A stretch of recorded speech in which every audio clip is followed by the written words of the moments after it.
ஆண்டாள் திருவடிகளே சரணம். நமஸ்காரம். சதுர்புஜ திருமாலை செல்வத் திருமால்னு திருநாமம் இட்டு அழைக்கிறார் நம் கோதை. ஏன்னா திருப்பாவையை பெற்றதுனால திருமாலுக்கு செல்வம்னு அவனை கொண்டாடுறா நம்ம கோதை. திருமலையில் எழுந்தருளி இருக்கும் சீனிவாச பெருமாளை எல்லாரும் பணக்கார பெருமாள்னு சொல்வார். இவருக்கு எங்கேருந்து அத்தனை செல்வம் வந்து குமியறது அப்படின்னா, டெய்லி காலம்புற சுப்பிரபாத சேவையில் 30 திருப்பாவையையும் கேட்குறார். திருமஞ்சனத்தும் போது கோதா நாச்சியாரின் மற்றொரு பிரபந்தமான நாச்சியார் திருமொழியை கேட்டு உகப்பாராம். அதுக்கப்புறம் இவர் கருட வாகனத்தில் ஏறி உட்காரணும்னா கோதையோட பூமாலையை வாங்கி சாத்திண்டு தான் கிளம்புவாராம்.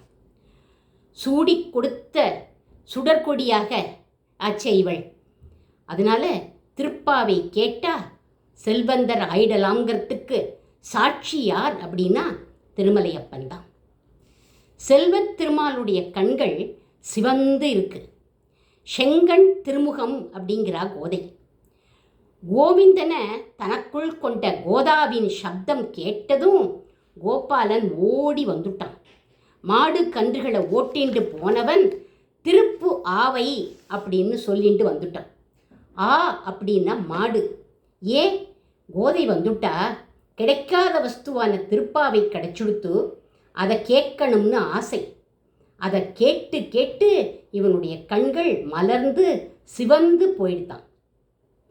இவளின் திருப்பாவையை யாரெல்லாம் சொல்கிறாளோ அவாகிட்ட கோபாலனுக்கு தனி பிரீத்தி ஏற்படும்.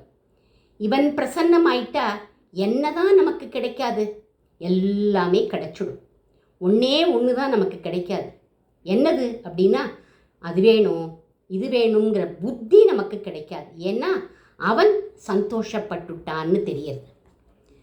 எங்கும் திருவருள் பெற்று இன்புறலாம் அப்படின்னு அழகா இந்த பாசுரத்தை பூர்த்தி பண்ணிட்டா நம்ம ஆண்டாள். திரு அருள் அப்படின்னா பெருமாளோடு கூடிய பிராட்டி, பிராட்டியோடு கூடிய பெருமாள் ரொம்ப விசேஷம்.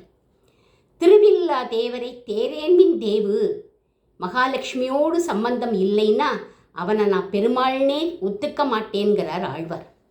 அஸ்ய ஈஷானா ஜகதக, மகாலட்சுமியோடு கூடி இருந்தாதான் அவனுக்கு சிறப்புங்கிறது பேதமே. உலகத்துக்கே தலைவன் அவன், ஆனால் ஸ்ரீயப்பதி. உலகத்துக்கே ராணி இவள், ஆனால் விஷ்ணு பத்தினி. தாமரை பூவில் ஆவிர்பாவம் ஆனவள். கிருத்த யுகத்தில் வாமனனுடைய திரு மார்பில் அமர்ந்து பலி சக்கரவர்த்தி தானம் கொடுக்கும் அழக ரசித்தவள் இவள். திரேதா யுகத்தில் சீதா பிராட்டியா அசோக வனத்தில் 10 மாதம் சிறை இருந்து துன்புறுத்திய 700 ராட்சசிகளை காத்து காக்காசுரனுக்கும் அனுகிரகம் பண்ணியவள் இவள். துவாபர யுகத்தில் ருக்மிணி பிராட்டியா வந்து குச்சேலன குளிர கடாட்சிச்சா. கலியுகத்தில் ஆதிசங்கரின் கனகதாரா சோஸ்திரத்துக்கும் சுவாமி வேதாந்த தேசிகர் பாடிய ஸ்ரீஸ்துதிக்கும் பொற்காசுகளை வர்ஷித்தவள். பிருந்தாவனத்தில் ராதையாக வந்து சகல கோபிகைகளுக்கும் கண்ணன் கிடைக்க அவனோட ராசம் ஆட வச்ச ராசராசேஸ்வரியாக திகழ்ந்தவள் இவள். இப்பேற்பட்ட லக்ஷ்மியை தனக்கு செல்வமாக கொண்டிருப்பவன் செல்வத் திருமால். இவனின் அருள் அங்கும் இங்கும் எங்கும். அங்குன்னா பரமபதம் போனாலும் திருப்பாவை சேவிக்கிறவாள்லாம் வந்திருக்கா, அவளை கூப்பிடுன்னு அருளப்பாடு, ஒரு அங்கீகாரம், ஒரு ரைட்டு கிடைக்குமா.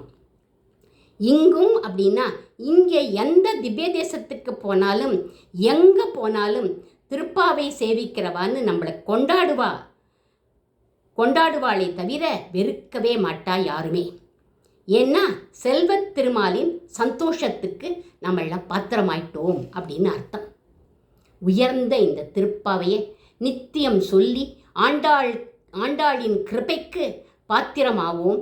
ஆண்டாள் கிடைச்சா ராமனும் கிடைப்பார், கிருஷ்ணனும் கிடைப்பார்னு சொல்லி அடியேன் இந்த பாசுரத்தை பூர்த்தி பண்ணுறேன். ஆண்டாள் திருவடிகளே சரணம்.